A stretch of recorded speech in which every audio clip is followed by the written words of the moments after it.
আমি কলৈ আহিছোঁ দুজনীয়ে কচোন আমি চুমি মাহী বিয়া খাবলৈ আহিছোঁ হয়নে নহয় ক চুমনা দেচোন মোক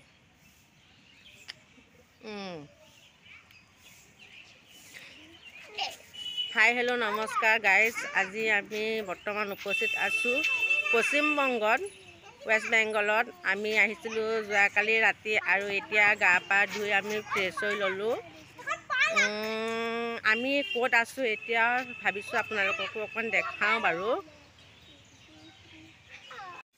এয়া আমি আছোঁ ৱেষ্ট বেংগলৰ এখন ধৰ্মশালাত এতিয়া তাৰ চাৰিওফালে পৰিৱেশটো আপোনালোকক দেখুৱাবলৈ অলপ চেষ্টা কৰিছোঁ ঘৰটো সঁচাকৈয়ে ভাল লাগিছে অৱশ্যে মই নগাঁৱত এনেকুৱা ধৰ্মশালা এতিয়ালৈকে দেখা নাই আৰু চাৰিওফালে পৰিৱেশটো চাফায়ে ইয়াত পলিথিন মই দেখা নাই যিহেতু আমাৰ ফালে পলিথিন য'তে ত'তে পৰি থাকে বৰ ধুনীয়া পৰিৱেশটো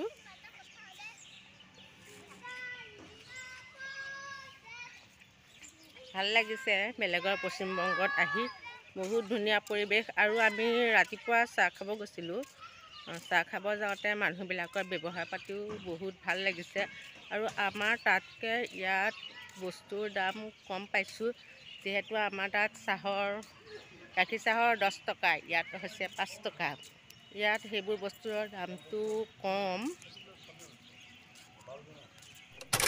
হাই হেল্ল' দোস্তো নমস্কাৰ এতিয়া আমি আছোঁ কোচবিহাৰত আৰু মই আহিছোঁ কোচবিহাৰৰ ৰজাবাৰী মিউজিয়াম চাবলৈ ময়ো চাওঁ লগতে আপোনালোককো যিমানখিনি পাৰোঁ দেখুৱাবলৈ চেষ্টা কৰোঁ এতিয়া চাওক ৰজাবাৰী মিউজিয়াম এয়া হৈছে ৰজাবাৰী মিউজিয়াম আৰু মই আগুৱাই গৈ আছোঁ আৰু মই যিমানেই আগুৱাই গৈ আছোঁ মোৰ মনত উৎকণ্ঠা বাঢ়ি বাঢ়ি গৈ আছে বস্তুটো ভিতৰৰ পৰা খুব ধুনীয়াকৈ চাবলৈ তথাপি ভিতৰত সোমাব পাৰোঁনে নোৱাৰে নাজানো বা চাব দিয়ে নে নিদিয়ে তাকো নাজানো বাহিৰৰ পৰা বহুত মনত উৎকণ্ঠা লৈ গৈ আছোঁ যাতে ৰজাবাৰীৰ ভিতৰৰ মিউজিয়ামটো খুব ধুনীয়াকৈ চাব পাৰোঁ আৰু আপোনালোককো যাতে খুব ধুনীয়াকৈ দেখুৱাব পাৰোঁ চাৰিওফালে পৰিৱেশটো সঁচাকৈ বহুত ধুনীয়া বহুত চাবলগীয়া ইমান ধুনীয়া প্ৰাকৃতিক সৌন্দৰ্য সঁচাকৈ দেই দেখিবলৈ কি মনোৰম প্ৰকৃতিৰ দৃষ্টি সকলো ফালে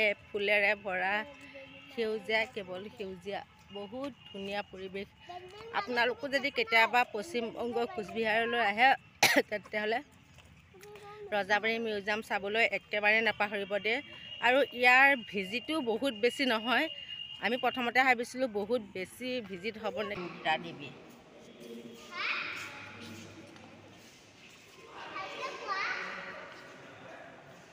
এয়া হৈছে মহাৰাণী ইন্দিৰা দেৱীৰ মূৰ্তি প্ৰতিমূৰ্তি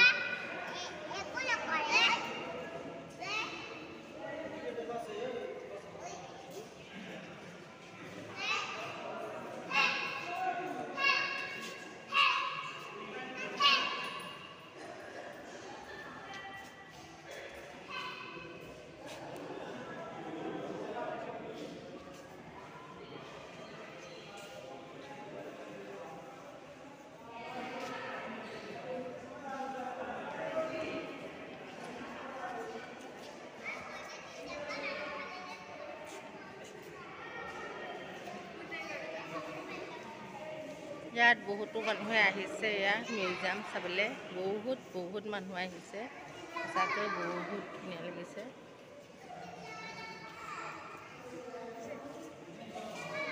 আৰু এয়া হৈছে মহাৰজা জিতেন্দ্ৰ নাৰায়ণৰ স্মৃতি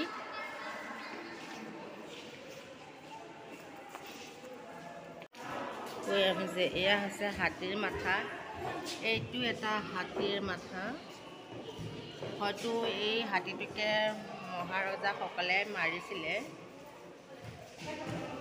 সঁচাকৈ দেই বহুত বৃহৎ কাগজ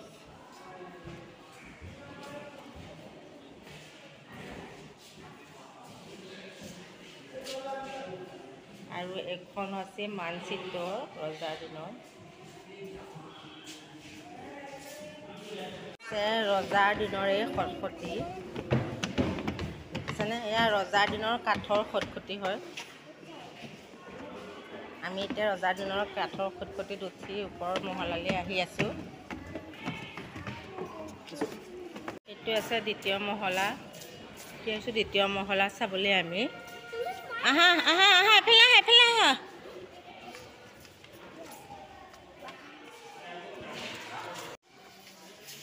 এইখন ৰয়েল সোফা, প্ৰাচীন চেয়াৰ। হাতটা দিবে না।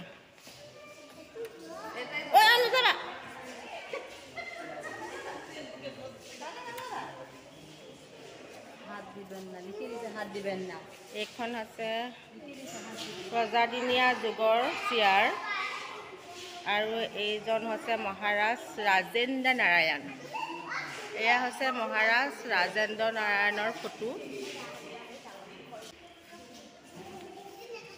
আৰু এইটো হৈছে বাঁহেৰে বনোৱা এটা ঘৰ।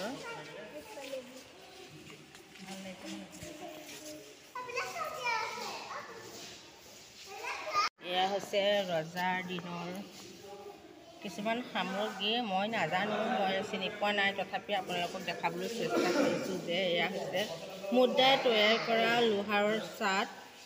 আৰু এটা আছে ৰাজ পৰিবাৰ কা মোহৰ। ইয়ে ৰাজ পৰিবাৰ কা মোহৰ। আৰু এয়া হৈছে মুদ্ৰাৰে তৈয়াৰ কৰা লোহাৰৰ চাচ আৰু ৰাজকীয় তুলমা। গোটেইখিনি এপাক উঠাই লৈ এইকেইটা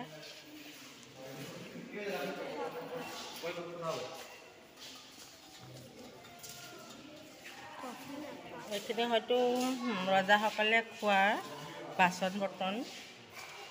ইয়াত কোনো একো কলিক লেখা নাই, মই মনতে ভাবিহে লৈছোঁ আৰু। OMG, यहाँ से सेना पदक। आप देखिए ये है सेना पदक। सेना पदक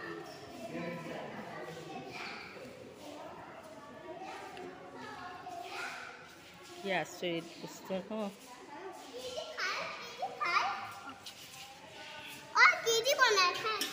यह है नक्शादार चामच।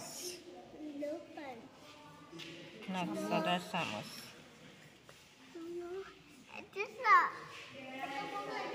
यह निश्चय